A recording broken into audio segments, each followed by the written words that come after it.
आज का जो विषय है वो है बैटल ऑफ डिस्करेजमेंट, निराशा का युद्ध। युद्ध का मतलब है कि आपको पहले पता होना चाहिए कि एक विश्वासी जो है एक युद्ध में है। हम एक युद्ध में हैं, और अगर हम एक युद्ध में हैं तो हम एक साइड में हैं, या तो हम इस साइड वाली पार्टी में हैं या तो हम इस साइड वाली पार्टी में हैं, है ना। युद्ध दो ग्रुप के बीच में होता है ना। एक ग्रुप आपस में नहीं लड़ता, दो ग्रुप होते हैं जब भी आपस में युद्ध होता है। तो हम एक युद्ध में हैं और हम एक साइड वाली पार्टी में हैं, और हम कौन सी साइड वाली पार्टी में हैं हमें पता है, हम परमेश्वर के साथ वाली पार्टी में। तो हमारा विरोधी कौन है हमें पता होना चाहिए, है ना। हमारा विरोधी शैतान है। और जब इस तरीके का युद्ध होता है शैतान के साथ, तो वो भिन्न भिन्न प्रकार के हथियारों से क्या करता है, वार करता है, आक्रमण करता है, ताकि हमें क्या कर सके, घायल कर सके और नष्ट-नाबूद कर सके, और मतलब पूरा ऐसे कर दे कि हम लोग सरेंडर कर दे उसके आगे कि आप जीत गए, हम हार गए। तो उसका मकसद ये है कि हमें हराना, और हम परमेश्वर में स्थिर और दृढ़ मजबूती के साथ बने ना रह सकें और परमेश्वर को छोड़ें। उसकी विजय इसी में है,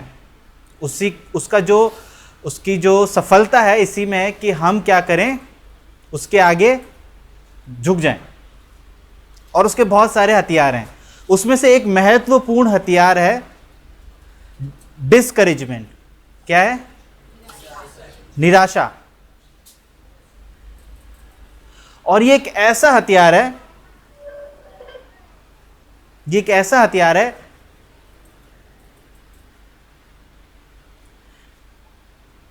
कि उसको बहुत कुछ करने की जरूरत नहीं पड़ती है एक विश्वासी को गिराने के लिए या हराने के लिए। ये एक ऐसा हथियार है, मतलब बहुत सारे हथियार हैं एक विश्वासी को गिराने के लिए। बहुत सारी टेम्पटेशन है, लालसाएं हैं जो पाप में गिने जाते हैं, मगर एक ऐसा हथियार है जिसमें आप पाप नहीं काउंट कर पाओगे कि ये किस तरीके से मेरे को शैतान मुझे इसका यूज कर रहा है। हमें पता है कि चलो वह विचार एक पाप है जिसकी वजह से मैं गिरूंगा, चोरी, नफरत, जेलसी, झूठ। मगर ये एक ऐसा हथियार है जो हमें क्या नहीं करता, सचेत नहीं करता है कि हम कुछ गलत कर रहे हैं। पाप हमें क्या करता है, हमारी आत्मा हमें क्या करती है, पाप के प्रति सचेत करती है ना, कि कुछ गलत हो रहा है, संजीव कुछ गलत कर रहा है, तू सचेत हो जा, परमेश्वर के अगेंस्ट चल रहा है। मगर ये एक ऐसा हथियार है शैतान का जो हमें सचेत ही नहीं कर पाता कि हम कुछ गलत कर रहे हैं। और इसलिए ये एक बहुत ही शातिर हथियार है शैतान का, जो हमें ज्यादातर विश्वासियों को गिराने के लिए, हराने के लिए वो क्या करता है, इस्तेमाल करता है। और बहुत सारे फिलोसफर्स ने और जो मनोवैज्ञानिक लोग होते हैं जो बात लिखते हैं, ये बात लिखी है जैसे, तो ये एक फिलोसफर है, चाइना के हैं, इनका नाम है सुन तुजू। इनकी फोटो भी थी बट मैंने लगाई नहीं, ठीक है। तो ये एक इनकी किताब है वॉर के ऊपर, युद्ध के ऊपर, ठीक है।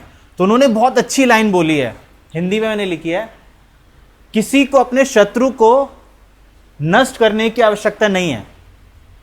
तो अगर जो दो लोग युद्ध कर रहे हैं ना, तो जो इसको हराना चाहता है, ये इसको हराना चाहता है, तो इसको हराने के लिए नष्ट करने की जरूरत नहीं है। सिर्फ क्या करने की जरूरत है, बस केवल लड़ने की उसकी जो इच्छा है ना, उसको नष्ट कर दो, वो अपने आप हार जाएगा। मतलब कोई दो जने युद्ध में गए, उसको हराने की, मारने की जरूरत नहीं है। उसके अंदर की जो इच्छा है ना, लड़ने की, बैटल करने की, युद्ध करने की, उसके अंदर इतना डिमोटिवेशन, निराशा और डिस्करेजमेंट भर दो कि वो अपने आप हार जाएगा। और एक और फिलोसोफर है, रोमन साम्राज्य में बहुत बड़े एक योद्धा हैं, नेपोलियन बोनापार्ट, है ना। उन्होंने एक चीज लिखी थी कि संसार में दो सबसे बड़े हथियार हैं, एक तलवार और दूसरा दिमाग, एक तलवार दूसरा दिमाग। तलवार की धार लड़ते लड़ते क्या हो सकती है, चली जाती है, मगर दिमाग से जो व्यक्ति लड़ता है और जो इसका इस्तेमाल करता है वो विजय प्राप्त करता है। तो यानी सबसे महत्वपूर्ण हथियार है ये, जिसका इस्तेमाल हमारा विरोधी भी करता है हमें हराने के लिए। ठीक है। और उसके हथियार कई बार हम सोचते हैं कि वो बहुत बहुत खतरनाक तरीके से हमें अटैक करेगा, बहुत खतरनाक तरीके से हमें डराएगा, बहुत उसके जो जाल, उसके जो षड्यंत्र होते हैं बहुत सुंदर और बहुत आसानी से हमारे अंदर विचारों में काम करने वाले होते हैं, बहुत आसानी से। हम वचन में जाएंगे। ये पुस्तक है नहमिया की, और राजीव आप पढ़ोगे ना? थोड़ा सा इंट्रोडक्शन यहां पे देता हूं। नहमिया जो है क्या कर रहा है, उसने अभी तक जो मैंने सरमन दिए नहमिया के ऊपर, आपको पता है कि वो जा रहा है अपने वापस यरूशलेम में, उसको दीवार खड़ी करनी है। और अब उसको सारी दिक्कतें परेशानियों के बावजूद अब उसको क्या मिल गया है, वहां पे जाने का अप्रूवल, सब चीजें, सामान सब मिल गया, मगर उसे खड़ा करना है।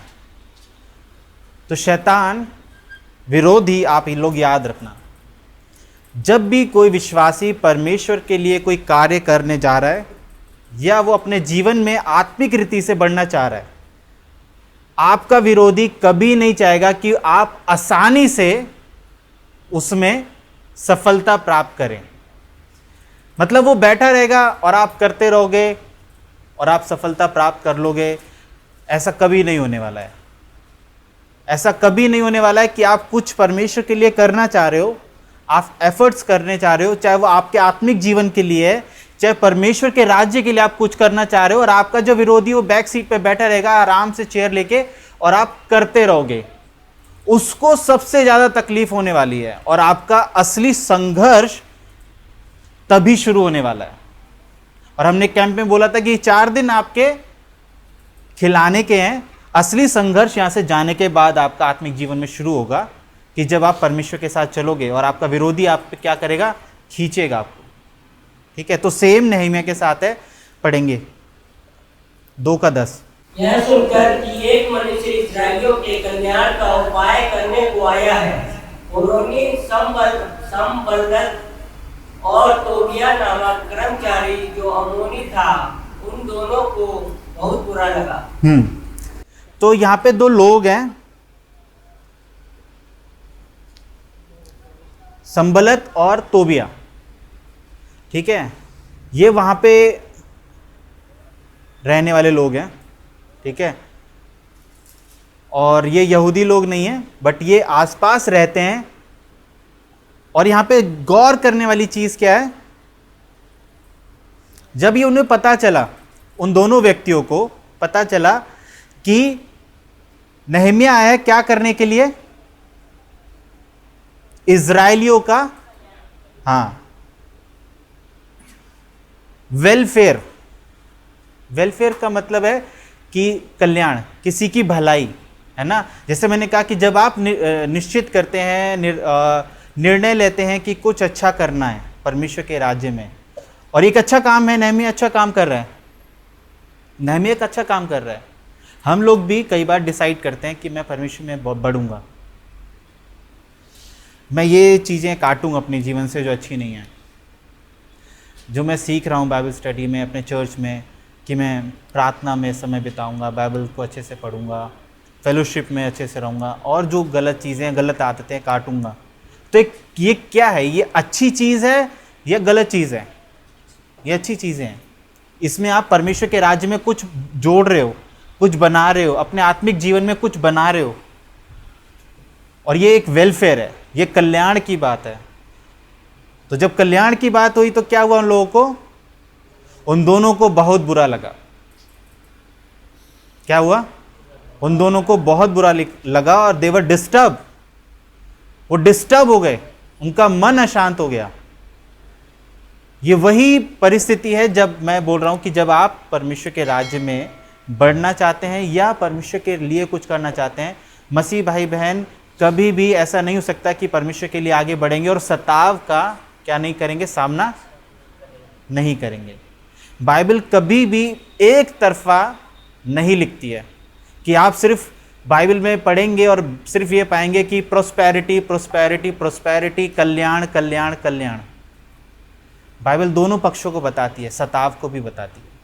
मसीह लोग दिक्कतों से गुजरेंगे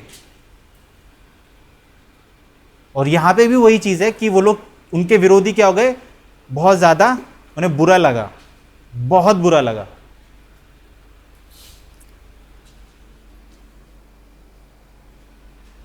और जब बुरा लग रहा है तो फिर क्या कर रहे हैं? अब बुरा लगा है तो मैंने बताया कि सबसे आसान तरीका है क्या करना, किसी के जीवन में उसके कार्यों के प्रति जो वो कर रहा है प्रभु में बढ़ने के लिए, उसके जीवन में निराशाओं को लेके आना। और वो लेके आने के कुछ तरीके हैं, कुछ शब्द हैं, कुछ तरीके हैं जिससे एक व्यक्ति के जीवन में वो चाहते हुए भी क्या नहीं बढ़ पाएगा, एक कदम रख नहीं पाएगा आगे, वो पीछे की तरफ चलना शुरू कर देगा। पढ़ेंगे राजीव। जब संबलत ने सुना कि यहूदी लोग शहरपनाह को बना रहे हैं, तब उसने बुरा माना और बहुत ईर्ष्या कर यहूदियों को ठट्ठों में उड़ाने लगा। वह अपने भाइयों के और सोमरोन की सेना के सामने यूं कहने लगा, वे निर्बल यहूदी क्या करना चाहते हैं? क्या वे वह काम अपने बल से करेंगे? क्या वे अपना स्थान दृढ़ करेंगे? क्या वे यज्ञ करेंगे? क्या वे आज ये सब काम पूरा कर डालेंगे? क्या वे मिट्टी के ढेरों में के जले हुए पत्थरों को फिर नए सिरे से बनाएंगे? ये भी उसके पास अम्मोनी तोबिया था और वह कहने लगा, जो कुछ वे बना रहे हैं, यदि कोई लीडर भी उस पर चढ़े तो वह उनकी बनाई हुई पत्थर की शहरपनाह को तोड़ देगा। अभी आपने जो ये पैसेज पढ़ा है इसमें आप गौर करेंगे तो उन्होंने कोई मारपीट नहीं करी है ना, कोई मारपीट नहीं करी है। सिर्फ क्या चल रहा है, शब्दों का आदान प्रदान, शब्द की बातचीत चल रही है ना। और वो जब बुरा माने तो आप पढ़ेंगे 4 अध्याय तो उधर आपको पता चलेगा कि उन्होंने इजरायली लोगों के लिए, नेहमिया के लिए शब्दों से बोलना शुरू करा। और वो शब्द उत्साहित करने वाले शब्द नहीं हैं। वो शब्द कैसे हैं, निराशा के, डिस्करेजमेंट के और गिराने वाले शब्द हैं। और वो लोग सिर्फ, ये जो 2 लोग हैं संबलत और तोबिया, ये सिर्फ 2 लोग नहीं हैं, उनके साथ और भी लोग इकट्ठे होते हैं विरोध करने के लिए। और जब आप, अब इसमें एक अच्छी चीज़ ये है कि यरूशलेम के लोगों को, जो ये 2 लोग हैं, ये अमोनी और अलग अलग जगहों से बिलोंग करते हैं, और जो और भी लोग इकट्ठा होते हैं वो लोग और भी जगह से होते हैं। इसमें एक सेंटर पॉइंट ये है कि ये 4 लोग हैं जो इनका विरोध कर रहे हैं, और वो चारों लोग अलग अलग अलग अलग जगह से हैं, यानी चारों तरफ से। तो जब परेशानी आती है चारों तरफ से आती है, कहावत सुनी है आप लोगों ने, है ना, कि जब परेशानी आती है तो चारों तरफ से आती है। और लिटरली जब ये लोग, यरूशलेम के लोग और नेहमिया, जब परमेश्वर के राज्य में कुछ कार्य करने, बढ़ोतरी करने के लिए सोच रहे हैं, तो सिर्फ एक तरफ से उनके ऊपर अटैक या विरोध नहीं हो रहा है, चारों तरफ से, चारों तरफ से उनके ऊपर क्या हो रहा है, विरोध हो रहा है, अटैक हो रहा है। और मैंने उन शब्दों में से कुछ मेन शब्द हैं जो निकाले हैं और उस पर हम ध्यान करेंगे, उस पर हम एक के बाद एक जाएंगे। सबसे पहले वो बोलते हैं कि ये तुम क्या करते हो, क्या तुम राजा के विरुद्ध बलवा करोगे? ठीक है, ये पहला शब्द होता है उनका नहम्याह के लिए और इजराइलियों के लिए। अब वो यहाँ पे क्या चीज़ का इस्तेमाल कर रहे हैं? वो कह रहे हैं कि जो तुम काम कर रहे हो, तुम क्या काम कर रहे हो कि तुम जो राजा है, असीरिया का जो राजा है, तुम उसके खिलाफ क्या कर रहे हो? विरोध कर रहे हो। तो मतलब तुम उसके अगेंस्ट में जा रहे हो। तुमने मतलब उससे अप्रूवल लिया है या बिना अप्रूवल के काम कर रहे हो? कमीशन देनी पड़ेगी एमसीडी की। ठीक है। इधर एक मैंने क्या लिखा है, संदेह उत्पन्न करना विरोधी का काम है। अब इसमें क्या है, ये संदेह उत्पन्न कर रहे हैं लोग। संदेह का मतलब क्या है कि जब नहम्याह यरूशलेम निकलता है तो वो राजा से क्या लेता है, मैंने पिछले उसमें बताया था अध्याय में कि वो राजा से एक पत्र लेता है, लेटर लेता है, और राजा की मोहर लगी होती है उस पर। राजा उस काम में खुद इन्वॉल्व है। राजा खुद इन्वॉल्व है उस वॉल को बनाने में। राजा सामान दे रहा है, लेटर दे रहा है कि जा, ये लेटर है मेरी तरफ से और इसको लेके जा और तू काम कर। मैं खुद इन्वॉल्व हूं। राजा अपना पैसा लगा रहा है। और यहां पे वो लोग क्या बोल रहे हैं, क्या तुम राजा के विरोध बलवा करोगे? फिर भी वो लोग क्या बोल रहे हैं, क्या तुम राजा के विरोध, ये जानते हुए, चाहे उन्हें पता है नहीं पता, बट उनके शब्द। शैतान भी इसी तरीके से क्या करता है, हमारे उद्धार को, हमारे साल्वेशन को, जब हमें कंफर्मेशन मिल जाती है बाइबल से कि आप धर्मी ठहराए गए हो, है ना, आप धर्मी ठहराए गए, आपके पाप क्षमा कर दिए गए, फिर भी शैतान उन चीज़ों का इस्तेमाल करता है राजा के विरुद्ध के शब्दों को इस्तेमाल करने के लिए, डाउट पैदा करने के लिए। ये जानते हुए कि आपके पास एक सील लगी हुई है, मोहर, पवित्र आत्मा की छाप लगी हुई है, फिर भी वो संदेह उत्पन्न करता है और हम संदेह में कई बार भरमाए जाते हैं। बहुत आसानी से शब्द वो लोग बोल रहे हैं, कई बार ये शब्द हमारे कान में या हमारे दिल में, हमारे हृदय में बोले जाते हैं। ठीक है। दूसरा शब्द है, वह निर्बल यहूदी क्या करना चाहते हैं? क्या वे काम अपने बल से करेंगे कि वे आज ही सब काम पूरा कर डालेंगे? तो इसमें है, ये भौतिक तौर पर सत्य वाक्य है, यानी कि ये एक सच्चाई है कि यहूदी लोग क्या हैं, कमजोर हैं। क्या हैं? कमजोर हैं। उनकी एक उस समय की जो सच्चाई है कि वो एक सब कमजोर लोग हैं, थोड़े लोग हैं और उनके पास साजो सामान कम है। तो एक कमजोर ग्रुप, एक कमजोर लोगों का समूह है, ये सत्य है। और शैतान भी क्या करता है, आपकी भौतिक सच्चाई, यानी इस वर्ल्ड की जो भौतिक सच्चाई है जिसको हम जानते हैं, उसी सच्चाई का इस्तेमाल करता है निराशा उत्पन्न करने के लिए। और वो सच्चाई क्या होती है? वो सच्चाई ये होती है जब आपको दिख रहा है कि आप बीमार हैं और डॉक्टर बोल देता है कि ये ऐसी ऐसी परिस्थिति है, तो ये भौतिक सच्चाई है।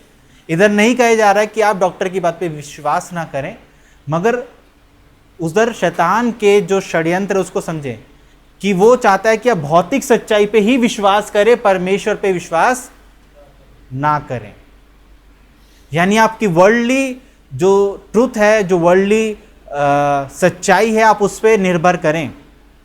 और एक चीज़ आप याद रखें भाई बहन, कि इस संसार की भौतिक सच्चाई, इस संसार का जो भी ट्रुथ है, वो सिर्फ लोगों पे लागू होता है, वो सिर्फ हम लोगों पे लागू होता है, वो परमेश्वर पे लागू नहीं होता है। परमेश्वर इस सच्चाई से ऊपर है, वो इस सच्चाई से ऊपर है। अगर वो इस सच्चाई से ऊपर नहीं होता तो वो चट्टान में से पानी नहीं निकालता इजराइलियों के लिए। कि एक भौतिक सच्चाई यही बताती है, चट्टान में से कभी पानी नहीं निकलेगा। भौतिक सच्चाई यही बताती है कि कभी समुद्र दो भाग नहीं हो सकता। शैतान भी हमें अपनी भौतिक कमजोरियां दिखाकर, हमारी जो कमजोरियां हैं, जो हमें पता है कि ये है, ये सत्य है, ये झूठ नहीं है, ये सत्य है कि मैं इस चीज में कमजोर हूं, ये सत्य है कि मेरी ये कमजोरी है, ये सत्य है कि ये परेशानी है, और शैतान चाहता है कि हम उसी पर निर्भर करें। और मैंने जो बोला कि परमेश्वर के लिए वो सत्य लागू नहीं होता है, परमेश्वर उनके ऊपर डिपेंड नहीं करता है कि ये भौतिक सच्चाई तो परमेश्वर को भी बांध देगी वो परमेश्वर को नहीं बांधती है। और परमेश्वर ने ऐसे सबूत दिए हैं ऐसे काम किए हैं जो बताते हैं कि वो भौतिक सच्चाइयों से ऊपर है।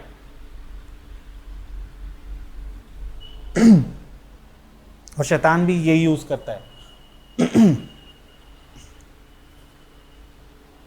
इसलिए याद रखना जरूरी है कि जब आप बात करते हैं आपस में, अपने चिंताओं के बारे में बात करते हैं, प्रार्थना करते हैं, शेयर करते हैं,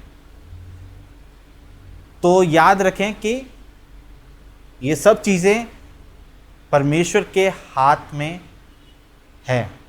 परमेश्वर इससे कहीं ऊपर है। आपकी जो स्थिति दिख रही है कि हाँ आगे रास्ता नहीं है, और वो भौतिक यानी सत्य है, यानी इस संसार के लिए सत्य है। आपके पास जॉब नहीं है,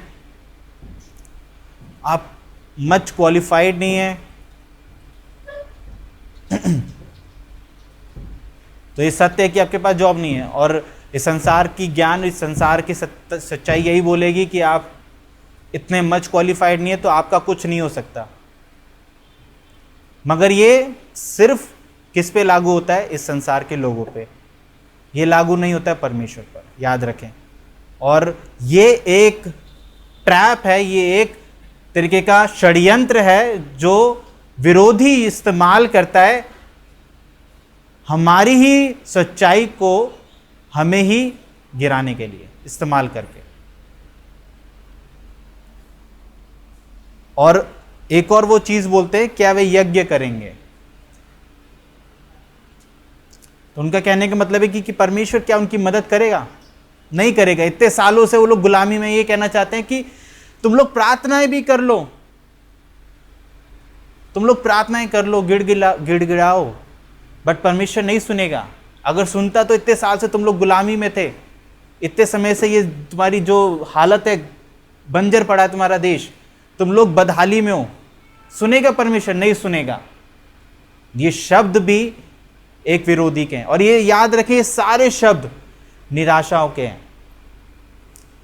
जब आपके अंदर खुद ये चीज आती है कि मैं एक लंबे समय से प्रार्थना कर रहा हूं, कर रही हूं किसी विषय के लिए, तो क्या परमेश्वर तुम्हारी सुनेगा? वो क्या शब्द, वो संदेह के साथ आने वाला क्या शब्द, वो आपके आत्मिक जीवन की उन्नति के लिए नहीं है, वो आपको पीछे खींचने के लिए। और इवन वो परमेश्वर के काम पर भी क्या लेके आता है? संदेह।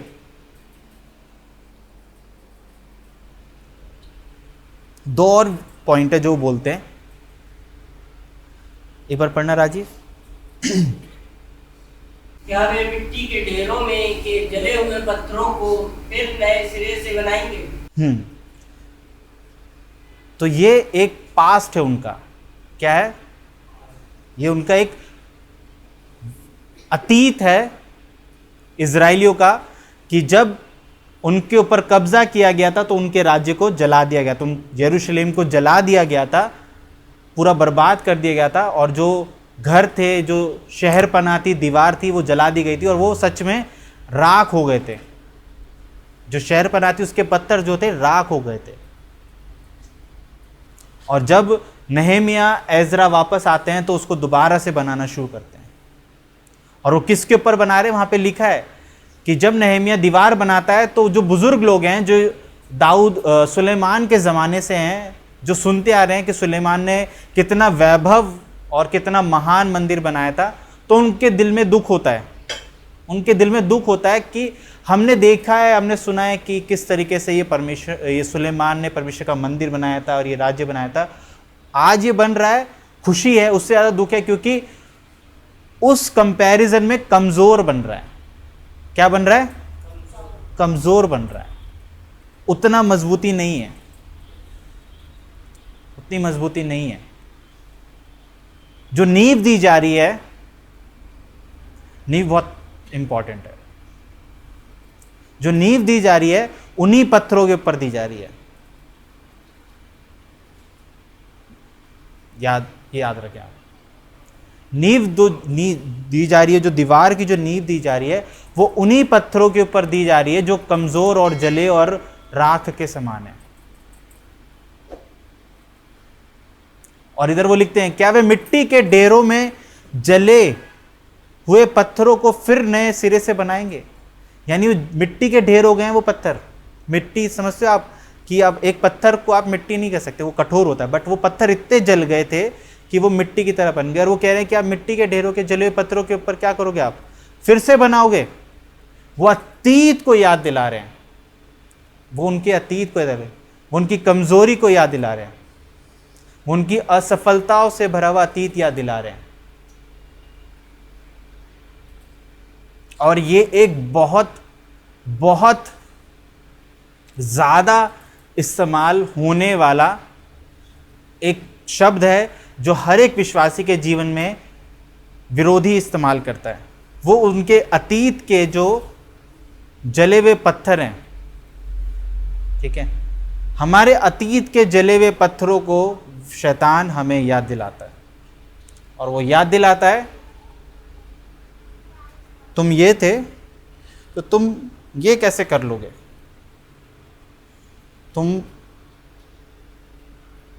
गाली देते थे, तुम पापी थे, तुम ये करते थे, तुम नशा करते थे, तुम ये करते थे, तुमने ये किया है, और आज तुम प्रार्थनाएं कर रहे हो, तुम आज वचन पढ़ रहे हो। परमेश्वर खुश नहीं है तुमसे, तुम तो बाइबल को छूने के लायक भी नहीं हो, तुम चर्च जाने के लायक भी नहीं हो। क्योंकि वो क्या याद दिला रहा है? हमारे अतीत के जले हुए पत्थर। और ना सिर्फ इतना, वो याद दिलाता है कि हम कमजोर हैं, ताकि हमारी जो नींव है, जो आने वाली जो दीवार है, जो ग्रोथ है, आत्मिक ग्रोथ है, वो पूरी ना हो सके। बात इधर मजबूती की और कमजोरी की है ही नहीं, बात इधर है काम पूरा होने की। बात इधर है काम पूरा होने की। और उस दीवार को मजबूती देने वाला परमेश्वर है, याद रखें। वो काम नहमिया का काम नहीं है, आप ये भी याद रखें। वो नहमिया उठ के नहीं गया है कि मैं दीवार बनाऊंगा, दीवार बनाऊंगा, मेरा मन कर रहा है दीवार बनाऊंगा। वो परमेश्वर ने उसके दिल में डाला है, वो परमेश्वर का काम है, परमेश्वर उसको लीड कर रहे हैं। तो जिस काम को परमेश्वर लीड कर रहे हैं, उसकी क्वालिटी चेक एक इंसान डिसाइड नहीं कर सकता है। उसकी क्वालिटी चेक एक इंसान डिसाइड नहीं कर सकता कि आपकी जो नींव है ना वो कमजोर है, आप बिल्डिंग खड़ी नहीं हो पाएगी। तुम्हारी जो स्पिरिचुअल लाइफ है ना वो पाप से भरी हुई है, तुम परमेश्वर में ढंग से नहीं चल रहे हो। वो विरोधी डिसाइड नहीं करेगा आपका, वो परमेश्वर डिसाइड करेगा कि आपकी आत्मिक ग्रोथ, आपकी आत्मिक उन्नति को कैसे बढ़ाना है। आपका विरोधी डिसाइड नहीं करेगा, वो भी आपके पास्ट को याद दिला के, जिसमें निराशाएं हैं। और आखिरी पॉइंट राजीव, जो कुछ वे बना रहे हैं, यदि कोई गीदड़ भी उस पर चढ़े तो वह उनकी बनाई हुई पत्थर की शहरपनाह को तोड़ देगा। एंड रिजल्ट ऑल्सो वीक, कमजोर। अब इधर वो बोल रहे हैं जो तुम बना भी रहे हो ना, या बन भी जाएगा, वो भी गुड फॉर नथिंग है। मतलब किसी लायक नहीं है, वो दीवार भी किसी लायक नहीं है। और वो उदाहरण देके बोल रहे हैं, क्या उदाहरण देके बोल रहे हैं कि गीदड़ भी उस पर चढ़ेगा ना दीवार पे,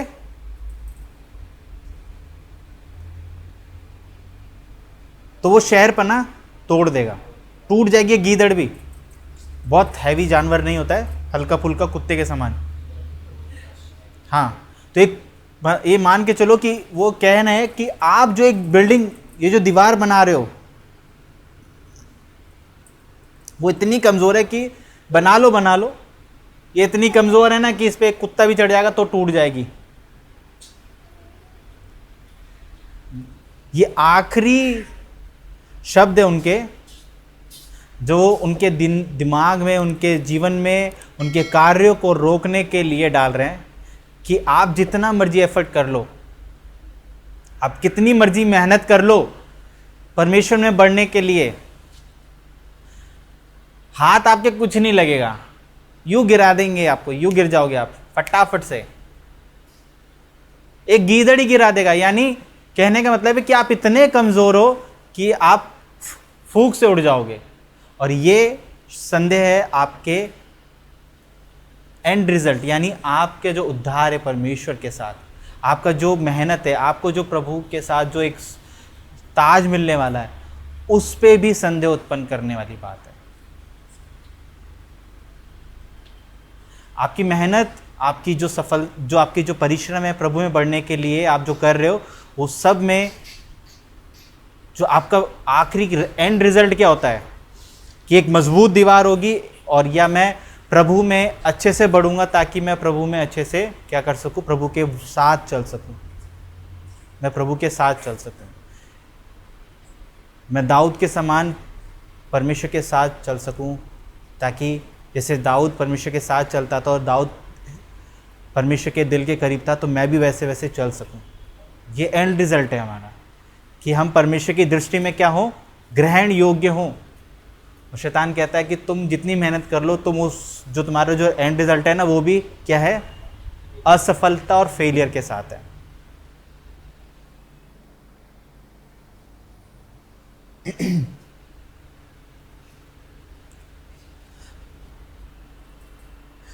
इधर दो चीजें हैं। विश्वास अगर हम रखते हैं, ठीक है, एक तरफ निराशा है और क्या है, डिस्करेजमेंट, जिसको हम निराशा कहते हैं। और डिस्करेजमेंट के साथ डर और भय उत्पन्न होता है। और एक तरफ है विश्वास। अगर हम विश्वास रखते हैं परमेश्वर पर और उसके प्रेम और वादों से, ठीक है, विश्वास हमें परमेश्वर उसके प्रेम और वादों से क्या करता है, बांधता है। और जो डिस्करेजमेंट है, जो निराशा है, वो डर को लेके आती है, याद रखना हमेशा। और वो क्या करती है, वो आक्रामक रूप से परमेश्वर से क्या करती है, हमें तब तक दूर करती है और खींचती रहती है जब तक हम उसके द्वारा किए गए सभी वादों को और उसके कामों को भूल ना जाएं। तो यानी निराशा और डिस्करेजमेंट हमारे जीवन में हमेशा याद रखना भय को लेके आएंगी।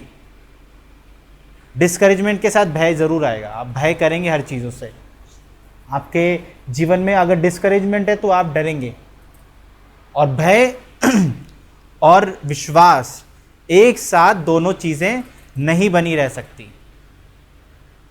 अगर आप विश्वास में हैं तो आप भय में नहीं बने रह सकेंगे, क्योंकि भय आपके अंदर क्या नहीं रहने देगा, परमेश्वर के प्रॉमिसेस, उसके वादे और परमेश्वर की उपस्थिति, उसका लव जो आपके लिए वो नहीं बना रहने देगा, वो आप हटा देगा उसको। मगर परमेश्वर पे अगर आप विश्वास रखते हैं तो आप उसके वायदों को, उसके प्रेम को और उसके किए हुए कामों को अपने जीवन में क्या है, पाएंगे मजबूती के साथ। मगर डिस्करेजमेंट, निराशा, ये सब चीज़ों को खींचती है, दूर खींचती है, और तब तक खींचती रहती है जब तक आप क्या नहीं हो जाते हैं, हार नहीं मान जाते।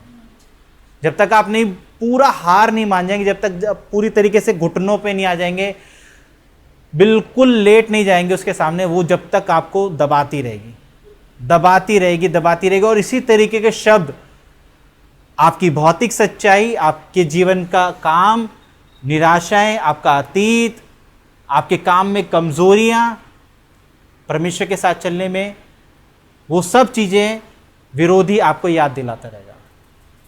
क्योंकि क्या है, दिल में निराशा है, डिस्करेजमेंट है, और वो फियर को भी उत्पन्न करता है, याद रखें।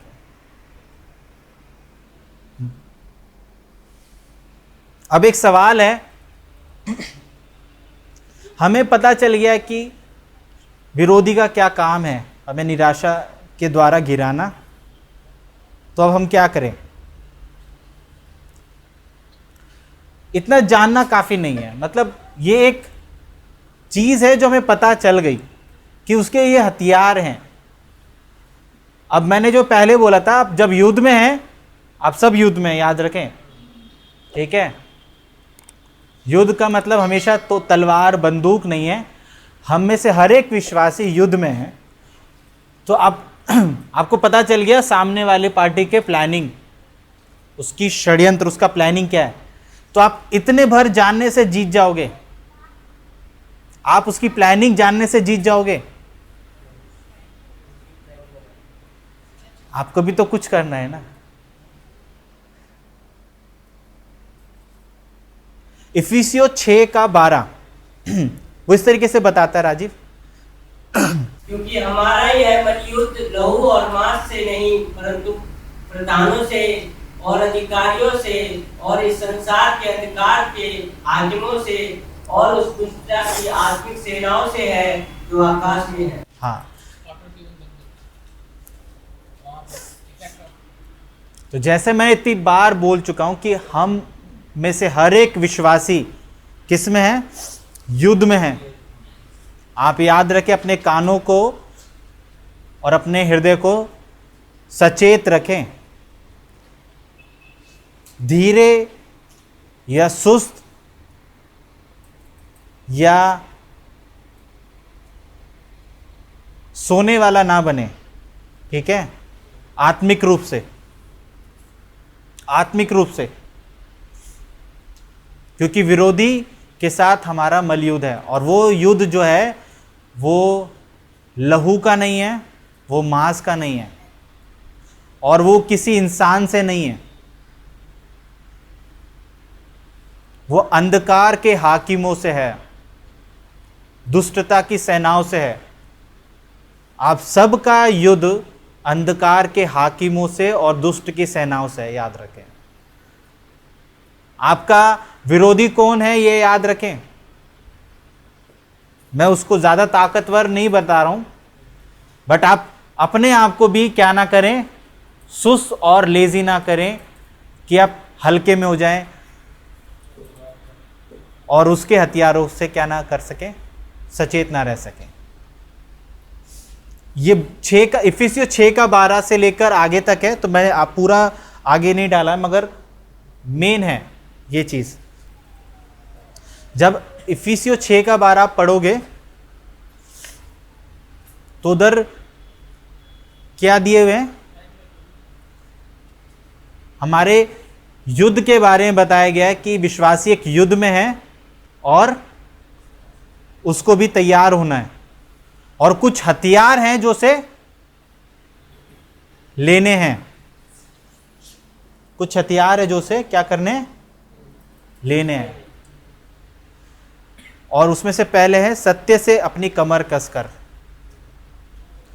उस वाले निराशाओं में भी सत्य था, एक भौतिक सत्य, और इधर भी सत्य है। फर्क पता है क्या है? सत्य यहां पे यीशु मसीह की बात हो रही है, ठीक है। आप याद रखें कि अल्टीमेट ट्रूथ, सर्वप्रिय सर्वोत्तम सच्चाई यीशु मसीह है, उससे ऊपर कोई सत्य नहीं है। जब मैं प्रभु में नया नया आया था तो एक प्रभु के लीडर ने पूछा कि सबसे बड़ी सच्चाई क्या है संसार की, तो मैंने बोला मृत्यु। और सही है, सही है, बट मैं देखो ये सच है, ये एक भौतिक सच्चाई है, संसार की सच्चाई है। और यही फर्क है, जब मैं प्रभु में और बढ़ा तो मेरा जो मैंने आंसर दिया था, मैंने इसमें आपको अपने आप को गलत पाया। क्या पाया? अल्टीमेट ट्रूथ, सबसे बड़ी सच्चाई यीशु मसीह है, जिसने मौत के ऊपर भी विजय पाई है। आमीन।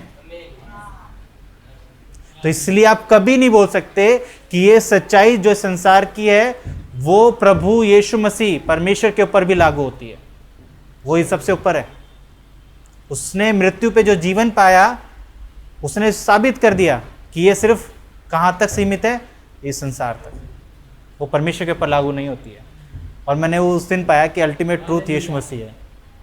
तो इसलिए सत्य क्या है? यीशु मसीह।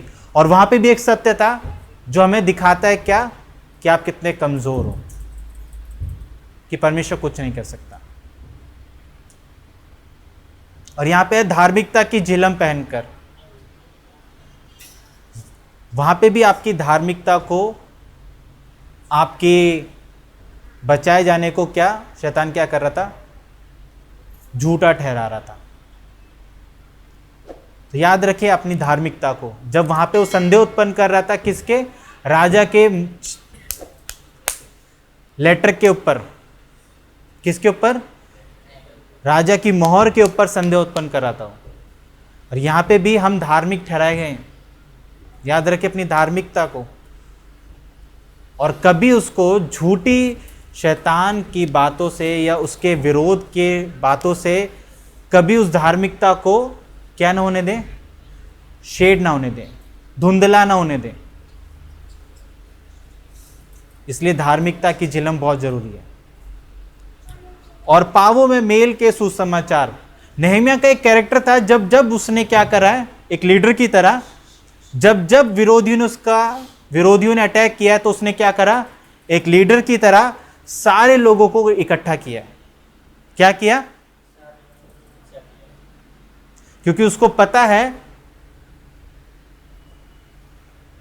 कि डिस्करेजमेंट, क्रिटिक्स यानी निराशाओं के शब्द इतने प्रभावकारी होते हैं कि जो उसके साथ लोग हैं ना, कमजोर हैं बेचारे, वो जल्द से जल्द टूट जाएंगे।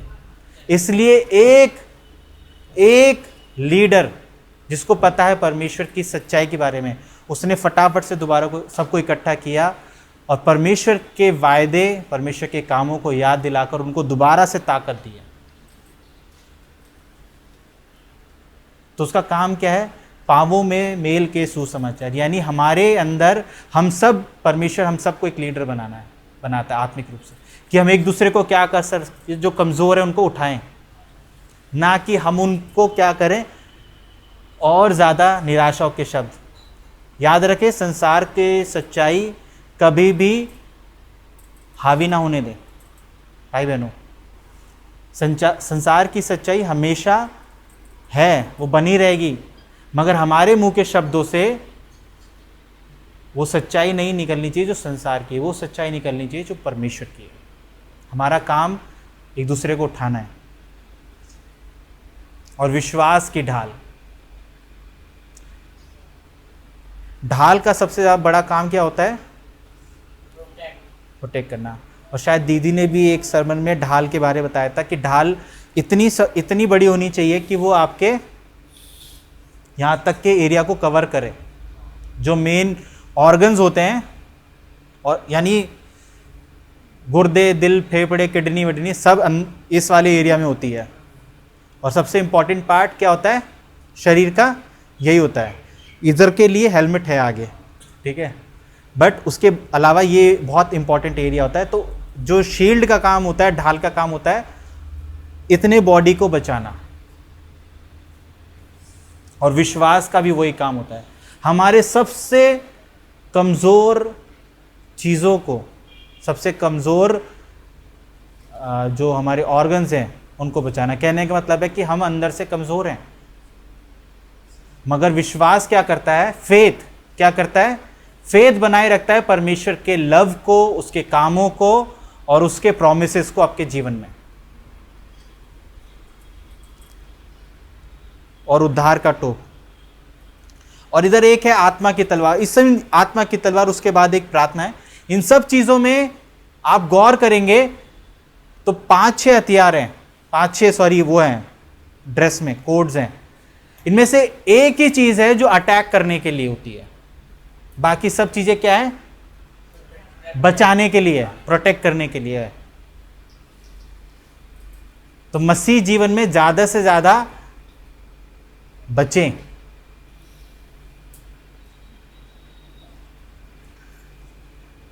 आपकी शील्ड आपको अटैक करने के लिए प्रोटेक्शन देती है ना। और जो कमर कस है वो भी आपका एक हथियार नहीं है, वो हथियारों को बांध के रखने के लिए है। जब एक योद्धा युद्ध में बैठता है तो वो कमर कस को खोल के अलग रखता है, तो वो भी एक हथियार नहीं है। जूते भी एक हथियार नहीं है, ढाल भी एक हथियार नहीं है, वो प्रोटेक्ट करती है। सिर्फ एक हथियार है, वो है तलवार। और वो क्या है? Word of God. परमेश्वर का वचन। इसलिए भाई बहनों, जरूरी है कि हर एक विश्वासी परमेश्वर के वचन से अच्छे से क्या हो, जैसे कहते हैं ना, लेस हो, मतलब पूरा आपकी गन भरी होनी चाहिए गोलियों से, आपकी मैगजीन पूरी भरी होनी चाहिए, आपके बैकअप में 2-3 मैगजीन होनी चाहिए। हाँ, मतलब गोलियां सफिशिएंट होनी चाहिए। तो कहने का मतलब है हर एक विश्वासी वचन को हल्के में ना ले, वचन को साधारण रूप में ना ले। वो एक मात्र हथियार है आपका और हमारा। और आप सोचिए, आप दिमाग लगाइए एक योद्धा के बारे में जो बिना तलवार के लड़ने गया है, उसकी क्या हालत होगी? वो कब तक बचता ही रहेगा। उसका काम सिर्फ योद्धा का काम सिर्फ बचना नहीं होता है। जैसे मैंने शुरू में कहा था कि अगर आपको पता चल गया बैठ के नहीं जी सकते, वैसे ही आप बिना तलवार के लड़ने चले गए, पूरी ड्रेस पहन रखी है, तो आप तब भी नहीं जीत पाओगे। आप थोड़ी देर सरवाइव कर लोगे, मतलब आप थोड़ी देर तक झेल लोगे उनके हथियारों को, बट आप जीत नहीं सकते कतई, बिना तलवार के, बिना हथियार के। और आपका एकमात्र हथियार है वचन। और वो वचन यीशु मसीह ने शैतान को काटने के लिए करते हैं। जब उनकी परीक्षाएं होती हैं 40 दिन की, यीशु मसीह वचन से काटते हैं। तो यीशु मसीह खुद अगर वचन की प्राथमिकता, उसकी गंभीरता को दर्शाते हैं, तो ये हमारे लिए कितना महत्वपूर्ण है। आप सोचें, हमारे लिए कितना महत्वपूर्ण है परमेश्वर के वचन को जानना। और एकमात्र वचन जो परमेश्वर वचन के द्वारा अपने लोगों से बात करता है, आज भी परमेश्वर का वचन उसी सामर्थ, उसी तरीके से काम करता है जो अब्राहम और दाऊद के समय पे कर रहा है। तो आप वचन के बिना, मतलब बिना हथियार के बिना है युद्ध में। और आखिरी में, हर समय और हर एक प्रकार से आत्मा में प्रार्थना और विनती करते रहें। ये बहुत महत्वपूर्ण है। नहम्याह के हम कैरेक्टर से समझ पाए अभी तक कि वो प्रार्थना को बहुत गंभीरता से लेता है। और प्रार्थनाओं के द्वारा उससे हम सीख पाते हैं कि वो पूरी तरीके से निर्भर करता है, पूरी तरीके से परमेश्वर पर ही निर्भर करता है। और वो यहां तक पहुंचा है भी है तो परमेश्वर के द्वारा पहुंचा है। और जब वो लोग उसका विरोध करते हैं तो 4 अध्याय में क्या करता है नहम्याह?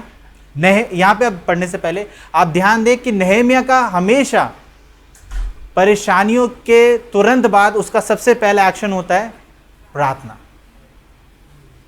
सबसे पहला एक्शन उसका होता है प्रार्थना। तब मैं देख कर उठा और रईसों और हाकिमों और अन्य सब लोगों से कहा, उनसे मत डरो। प्रभु जो महान और भय योग्य है, उसी को स्मरण करके अपने भाइयों, बेटों, बेटियों, स्त्रियों और घरों के लिए युद्ध करना। एक बार और पढ़ दो। तब मैं देख कर उठा और रईसों और हाकिमों और अन्य सब लोगों से कहा, उनसे मत डरो। प्रभु जो महान और भय योग्य है, उसी को स्मरण करके अपने भाइयों, बेटों, बेटियों, स्त्रियों और घरों के लिए युद्ध करना। तो एक लीडर हमेशा क्या करता है? उठता है और उठाता है, और सबको क्या करता है? इकट्ठा करता है। आप सब लीडर हैं, याद रखें। लीडर का मतलब ये नहीं है कि सामने आए और कुछ ऐसा काम किया। लीडर का काम है उठाना, अपने भाई बहनों को उठाना, आत्मिक रूप से उठाना। और परमेश्वर हर किसी को वही काम देना चाहते हैं। परमेश्वर नहीं चाहते कि सिर्फ एक ही जना ही उठाते रहे। हम सबको एक दूसरे को उठाना है, एक दूसरे को इकट्ठा करना है। आप याद रखें, कोई ना कोई उस अटैक में है, उस युद्ध में है अपने जीवन के, निराशाओं के। और ये हमारा काम है नहम्याह की तरह उसके लिए उठाने का काम करना, उसको इकट्ठा करने का काम करना, और उसके बाद क्या करना? प्रार्थना करना। और प्रार्थना में क्या उसने बोला? मत डरो। मत डरो। उसने भौतिक या वो सच्चाइयों को नहीं बोला। नहम्याह के शब्द वो नहीं थे जो उन लोगों के शब्द थे कि हाँ, हमें पता है हमारी ईंटें कमज़ोर है, हमारी नींव कमज़ोर है, हमें पता है हमारे लोग इतने सफिशेंट नहीं हैं, स्किलफुल नहीं हैं, तो हमारा काम थोड़ा डिले होगा, शायद हमें दिक्कतें होगी। नहीं, उसका सिर्फ एक, उसके शब्द बिल्कुल क्या है, स्पष्ट हैं, साफ है। ये बताते हैं कि मत डरो। और क्यों मत डरो? प्रभु जो महान और भय योग्य है उसी को स्मरण करो। नहीं, रिमेंबर द लॉर्ड। आपके ना डरने का एक ही कारण है, रिमेंबर द लॉर्ड। परमेश्वर को याद रखो, उसके भय और उसके महान कामों को याद रखो, तो आप नहीं डरोगे। कोई ऐसा चीज नहीं दे रहा है नहम्याह कि आपके पास ना ये वाली स्किल और आपके ये वाली मशीनें हैं तो आप डरो मत, आप संभाल लोगे। नहीं, उसे पता है कि संसार की कोई भी चीज डर का काट नहीं कर सकती, डर को नहीं काट सकती सिवाय परमेश्वर के। और वो कहता है मत डरो, प्रभु को याद रखो, प्रभु को, परमेश्वर को याद रखो और उसके महान कामों को याद रखो। यानी अपने जीवन में हम देखें उसके महान कामों को और याद रखें। और आखिरी में क्या बोलता है वो? अपने भाइयों के लिए, अपनी बेटियों के लिए, अपनी स्त्रियों के लिए और घरों के लिए युद्ध करो, युद्ध करना। वो सबके अंदर क्या जगाता है? एक, अपने भाई बहनों के लिए, अपने लोगों के लिए क्या करो? युद्ध करो। भाईचारा, यूनिटी, इकट्ठा करना एक दूसरे के लिए। रीजन दे रहा है वो युद्ध करने का। किसके लिए युद्ध करो? अपने भाइयों के लिए, अपने बहनों के लिए, अपने बच्चों के लिए, अपनी स्त्रियों के लिए युद्ध करो और बिना भय के युद्ध करो। और इस बात को याद रखते हुए युद्ध करो कि परमेश्वर तुम्हारे साथ है। आमीन। हम प्रार्थना करेंगे।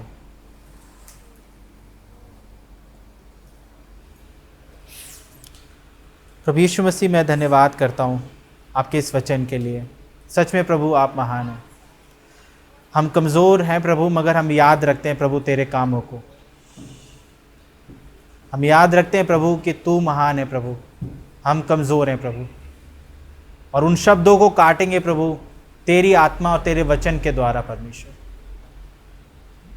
हर एक जन जो यहाँ बैठा है प्रभु, मैं प्रार्थना करता हूँ कि तेरा आत्मा उनसे बात करेगा प्रभु। तो उनके जीवन में प्रभु, उनके डिस्करेजमेंट में, उनकी निराशा में प्रभु, इस वचन के द्वारा उनको शांति देगा प्रभु। तेरा वचन उनके जीवन में भराव का काम करेगा प्रभु। उन बातों को काटेगा प्रभु जो कांटे हैं प्रभु जी। मैं तेरे हाथों में सौंपता हूँ प्रभु हर एक जन को। ये प्रार्थना यीशु के नाम से मांगता हूँ, आमीन।